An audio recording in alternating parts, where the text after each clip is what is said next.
And if you want these kind of dreams, it's Californication.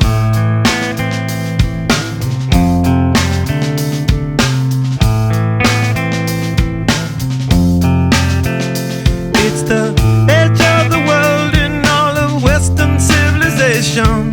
The sun may rise in the east, at least it's settled in a final location.